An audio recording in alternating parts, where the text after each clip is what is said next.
এই দেখো, এমন মচমচে পটেটো রোল সমুচা তুমি আগে দেখেছো কি? বাইরে থেকে একদম ক্রিপসি আর ভেতরে নরম আলুর পুর। একবার দেখলে মুখে পানি চলে আসবে। পুরো ভিডিওটা শেষ পর্যন্ত দেখো, কারণ শেষে আছে এমন এক ক্রাঞ্চ সাউন্ড যা তোমার মন ভরে দেবে। আর যারা যারা এখন আমার চ্যানেলটি সাবস্ক্রাইব করোনি, অবশ্যই চ্যানেলটি সাবস্ক্রাইব করো, কারণ এখানে প্রতিদিন পাবা এমনই মজার মচমচে ভিডিও। তাহলে ভিডিও শুরু করা যাক। প্রথমে আমি একটি বোলের মধ্যে দিয়ে দেব 2 কাপ পরিমাণ ময়দা।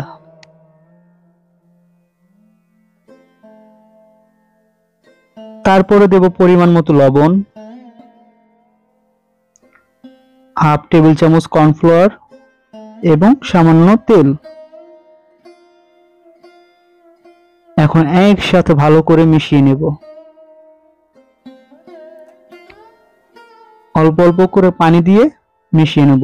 একসাথে সম্পূর্ণ পানি দেওয়া যাবে না, তাহলে ময়দাটা নষ্ট হয়ে যাবে। একটু একটু করে পানি দিয়ে এভাবে ডোটা তৈরি করে নেব। তারপর একটা পলি দিয়ে ভালো করে পেঁচিয়ে রাখবো, যাতে ময়দাটা আরো সফট হয়। আমি আলুগুলোকে আগেই ছোট ছোট করে কেটে হলুদ এবং লবণ দিয়ে সিদ্ধ করে নিয়েছি। এগুলো ভালো করে ম্যাশ করতে হবে। খেয়াল রাখতে হবে কোনো দানা যেন না থাকে। ম্যাশ হয়ে গেলে 1 চা চামচ লবণ, একটি ম্যাগি মশলা সম্পূর্ণ দিয়ে দেব। দিয়ে দিচ্ছি সামান্য পরিমাণে গার্লিক পাউডার। দিয়ে দেব মরিচের গুঁড়া 1 চা চামচ এবং চাট মশলা। এগুলোকে ভালো করে এখন মিশিয়ে নেব, যাতে মশলাগুলো সব জায়গায় গিয়ে পৌঁছায়।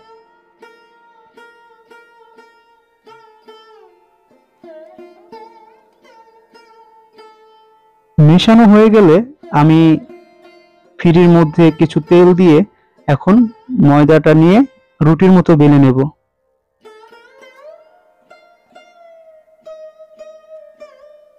সব পাশে একরকম থাকতে হবে, কোনো জায়গায় চিকন কোনো জায়গায় মোটা এরকম হবে না।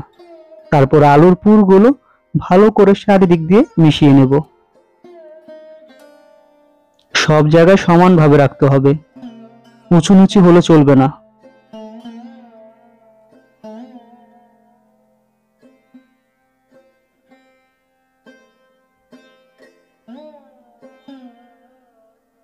সব জায়গায় দেওয়া হয়ে গেলে আমি এখন কিছু ধনেপাতা নেব, যা কুচি করে নেব ছোট ছোট করে।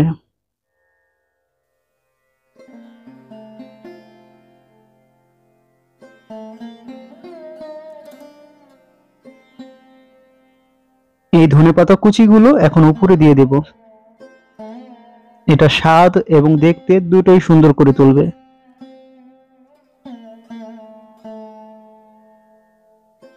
এখন আমি রুটিটা আস্তে আস্তে রোল করব। খেয়াল রাখতে হবে কোনো ফাঁকা জায়গা যেন না থাকে, তাহলে কিন্তু খুলে যাবে। একদম মিশিয়ে নিতে হবে।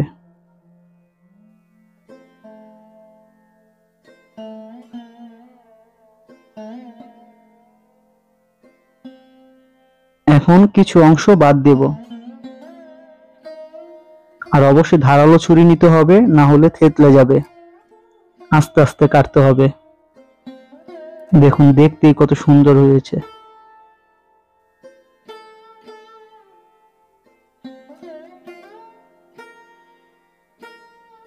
খুবই আস্তে ধীরে কাটতে হবে এবং ধারালো ছুরি নিতে হবে, না হলে থেতলে গেলে দেখতে সুন্দর দেখা যাবে না। দেখুন, কাঁচাই খেয়ে ফেলতে ইচ্ছে করতেছে। এখন শুধু তেলে ভাজার অপেক্ষা। তেল গরম হয়ে গেলে একে একে সবগুলো তেলে দেওয়া হবে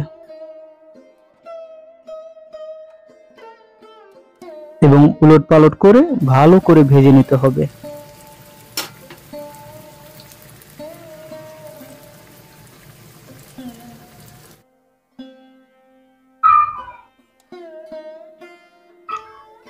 ভাজা হয়ে গেছে, এখন শুধু পরিবেশনের অপেক্ষা।